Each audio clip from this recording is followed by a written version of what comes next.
Hello to my friends in Tucson and across the great state of Arizona.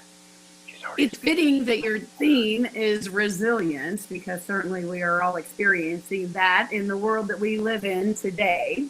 As a member of the National Association of Realtors leadership team, I get to meet and speak with realtors all over this country, and I'm pleased to report that our resiliency is across the board. You all have amazed us with your creativity and your ways of doing business in our new world that we live in.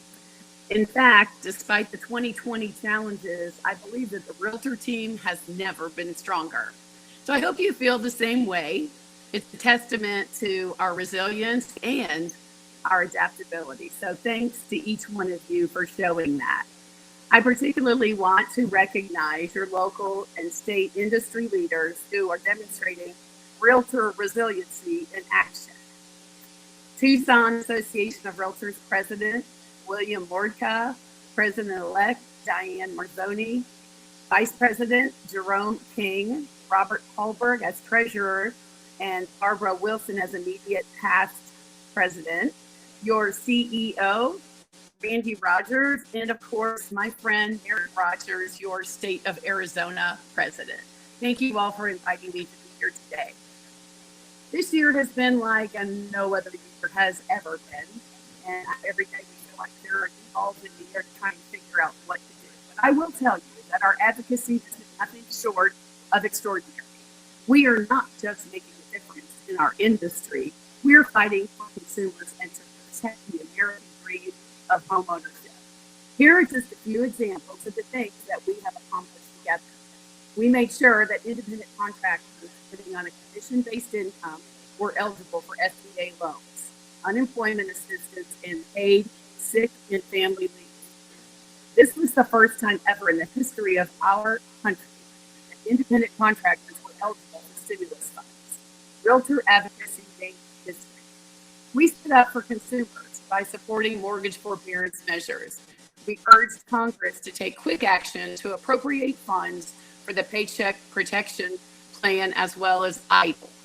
And we supported the PPP program, corrections for small businesses receiving loans through PPP. But we are not done yet. We still have a lot of work to do.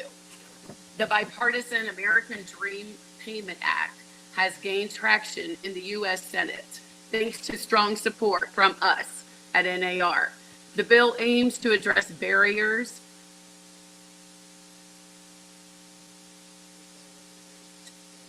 to first education and savings accounts. Congress also continues to work further on COVID-19 relief, but whether they pass the legislation before the election remains uncertain. In the meantime, NAR is urging Congress to provide additional funding for rental and unemployment assistance after the administration issued an executive order to halt evictions through the end of the year.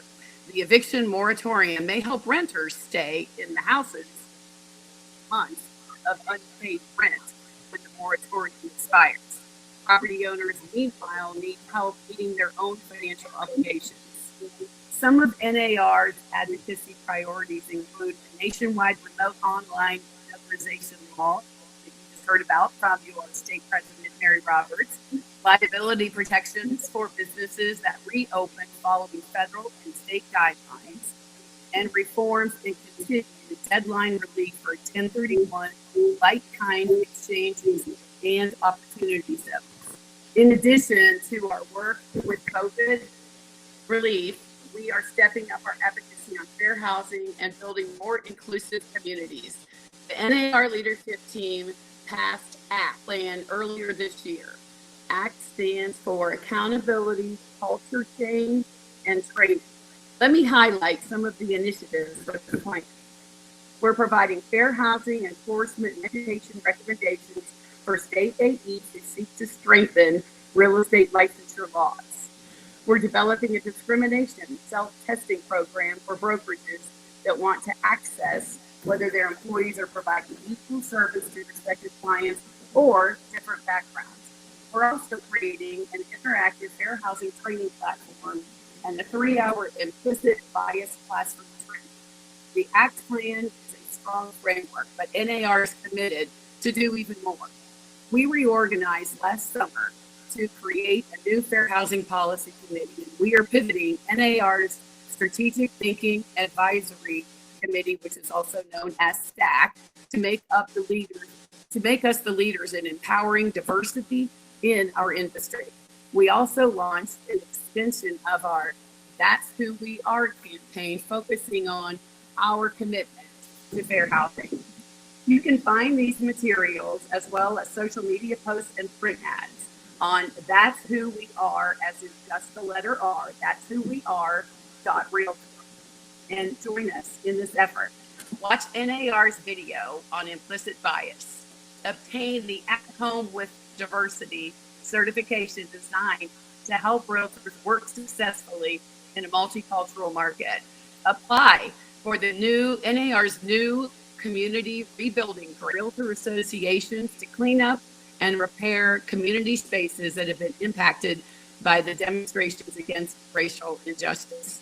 More information on these programs is again available at nar.realtor. Most importantly, we need to continue to listen and to learn. Change starts with each one of us. This is our lane, and this is our time. Realtors need to step up and lead. The conversations that we are now having as an industry, as Americans, allow us to take informed action together.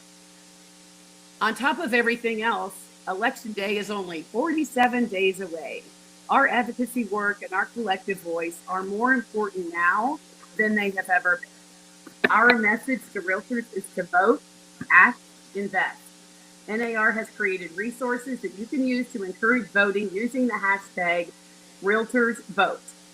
You can find the full 2020 election toolkit for members and associations at realtorparty.realtor. I'll close today by saying at NAR, we have big plans for 2021. We're committed to fighting for expanded housing and affordability. We will champion realtors as consumers, best of information, real estate transactions. We will enhance member engagement and the member experience, and we will drive community development. The main reason we're able to set ambitious goals for next year is because of the incredible. Thank you for everything you do to serve our clients safely and effectively and to keep our industry moving forward. I'm prouder than ever to be a part of our realtor team. Thanks again for having me, and best wishes with the rest of your conference.